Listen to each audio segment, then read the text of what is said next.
Halo teman-teman, jumpa lagi dengan aku, Linda. Kita lanjut ke bab 16b ya. Oke, mari kita mulai. Bab 16b. Yesus berkata kepadanya, "Di bumi kau sudah tahu bagaimana akhir hidupmu. Musa memberimu hukum dan kau telah mendengarkannya. Tetapi bukannya patuh kepada hukumku, kau malah memilih menjadi alat iblis, menjadi seorang peramal dan dukun. Kau malah mengajar ilmu gaib. Kau lebih menyukai gelap daripada terang, dan perbuatan-perbuatanmu jahat.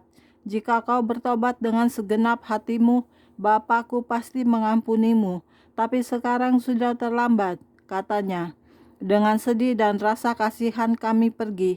Rasa sakit dan penderitaannya tidak akan pernah berakhir. Ketika kami berjalan pergi, dia mengulurkan tangannya yang berupa tulang ke arah kami.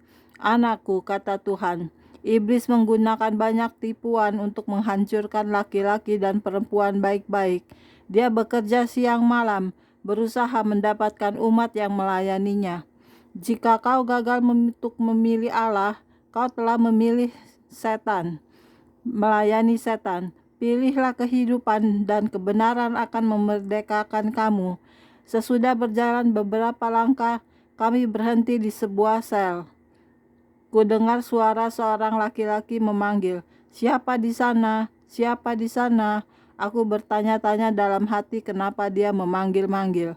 Yesus berkata, 'Dia buta.' Kudengar suara dan melihat-lihat. Di depan kami ada setan besar dengan sayap yang besar sekali yang kelihatan telah patah. Dia memandang tepat lewat kami. Aku berdiri dekat-dekat Yesus. Bersama-sama kami menengok untuk melihat laki-laki yang berbicara tadi. Dia juga berada dalam sel dan punggungnya menghadap kami. Dia dalam bentuk kerangka yang terbakar dan berbau kematian. Dia memukul-mukul udara dan menjerit, 'Tolonglah aku, tolonglah seseorang.' Dengan lembut Yesus berkata, 'Manusia, damai, tenanglah.' Laki-laki itu berbalik dan katanya, 'Tuhan, aku tahu kau akan mengunjungiku. Sekarang aku bertobat. Tolong keluarkan aku. Aku tahu aku manusia yang mengerikan dan kumanfaatkan cacat jasmaniku untuk keuntungan pribadi. Aku tahu aku adalah seorang ahli sihir dan telah menipu banyak orang untuk iblis. Tapi Tuhan, aku bertobat sekarang. Tolong keluarkan aku. Siang dan malam aku disiksa dalam nyala api ini. Tidak ada air. Aku haus sekali,' tangisnya. 'Tidak maukah engkau memberiku air untuk minum?' Laki-laki itu masih terus memanggil-manggil Yesus setelah kami pergi. Aku menunduk dalam kesedihan. Yesus berkata, 'Semua ahli sihir dan pekerja-pekerja kejahatan akan mendapatkan bagian mereka dalam lautan api dan belerang. Inilah kematian yang kedua.' Kami sampai di sel lain yang dihuni oleh seorang laki-laki lain. Katanya, 'Tuhan, aku tahu engkau akan datang dan membebaskanku. Sudah lama aku bertobat.' Laki-laki ini juga berwujud kerangka dan penuh cacing. 'Oh manusia, masih saja kau penuh dusta dan dosa. Engkau tahu bahwa engkau adalah murid iblis, seorang pembohong yang menipu banyak orang. Mulutmu tidak pernah berkata benar, upahmu hanyalah kematian. Kau sudah sering mendengar firman-Ku dan menertawakan keselamatanku dan Roh Kudusku. Seumur hidupmu kau berdusta dan tidak mau mendengarkan Aku. Kau milik bapakmu si setan. Semua pembohong akan mendapat bagiannya dalam lautan api. Engkau telah menghina Roh Kudus.' Laki-laki itu mulai mengutuk dan mengucapkan banyak hal-hal jahat kepada Tuhan. Kami pergi. Jiwa ini terhilang selamanya di alam maut. Yesus berkata, 'Barang siapa datang kepadaku dan dia yang kehilangan nyawanya karena aku akan hidup dan mendapat segala kelimpahan. Tetapi orang berdosa harus bertobat sewaktu masih hidup di bumi. Sudah terlambat untuk bertobat kalau mereka sudah sampai di sini. Banyak dosa orang berdosa ingin melayani Allah dan iblis, atau mereka percaya bahwa mereka punya waktu yang tidak terbatas untuk menerima anugerah yang ditawarkan Allah. Yang benar-benar bijaksana akan segera memilih siapa yang akan mereka layani. Segera kami sampai ke sel berikutnya. Dari dalam terdengar tangisan putus asa. Kami melihat kerangka seorang laki-laki membungkuk di lantai. Tulang-tulangnya berwarna hitam karena terbakar dan jiwa di dalamnya berwujud kabut abu-abu kotor. Kuperhatikan bahwa ada bagian tubuhnya yang terhilang. Asap dan nyala api menyelubunginya. Cacing-cacing merayap di dalam tubuhnya. Yesus berkata, "Dosa orang ini banyak sekali. Dia seorang pembunuh dan hatinya penuh kebencian. Dia tidak mau bertobat atau bahkan tidak mau percaya bahwa aku akan mengampuninya. Kalau saja dia datang kepadaku."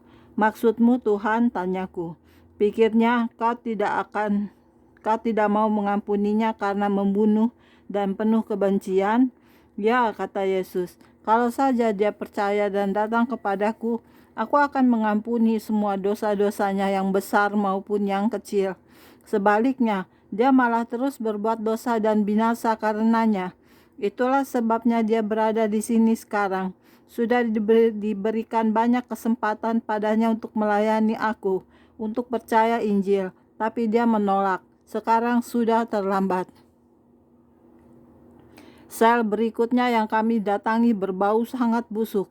Di mana-mana bisa kudengar tangis dari si mati dan rintihan penyesalan. Aku begitu sedih sehingga merasa sakit. Aku sudah membulatkan hati untuk melakukan semampuku dalam hal menceritakan tempat ini kepada dunia.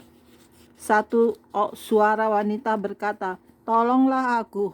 Kulihat ada sepasang mata, bukannya lubang mata yang terbakar." Aku gemetar karena sedih dan aku merasa sedih dan kasihan sekali pada jiwa ini. Aku ingin menariknya dari sel dan membawanya pergi.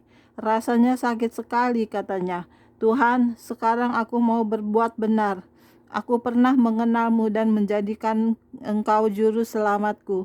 Tangannya mencengkram ruji-ruji sel. "Kenapa engkau tidak menjadi juru selamatku sekarang?"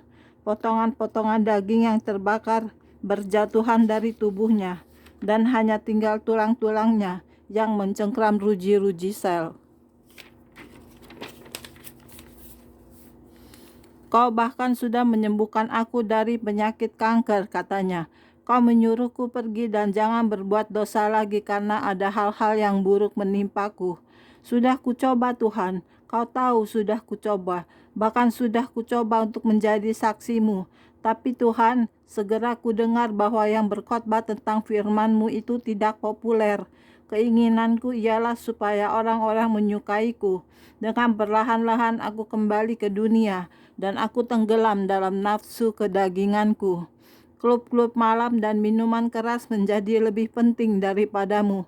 Aku kehilangan hubungan dengan teman-teman Kristenku, dan segera kusadari bahwa aku 7 kali lebih buruk dari keadaanku semula. Dan meskipun aku menjadi kekasih dari pria maupun wanita, aku tak pernah berkeinginan supaya diriku terhilang. Aku tidak menyadari bahwa aku menjadi milik iblis. Aku masih merasakan panggilan-Mu di dalam hatiku untuk bertobat dan diselamatkan. Tapi aku tidak mau. Aku masih tetap berpikir bahwa aku masih punya waktu.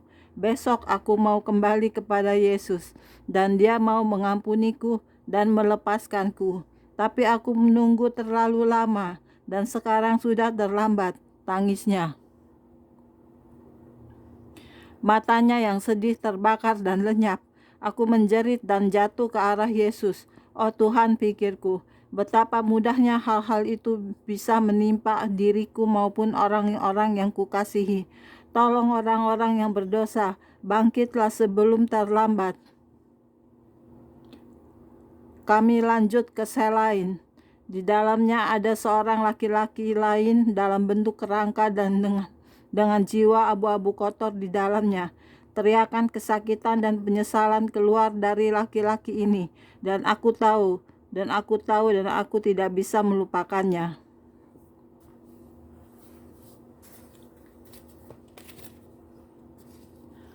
Oke, sekian dulu untuk hari ini videonya ya. Kita lanjut di video berikutnya. Terima kasih. Tuhan berkati kita semua. Amin. Bye-bye.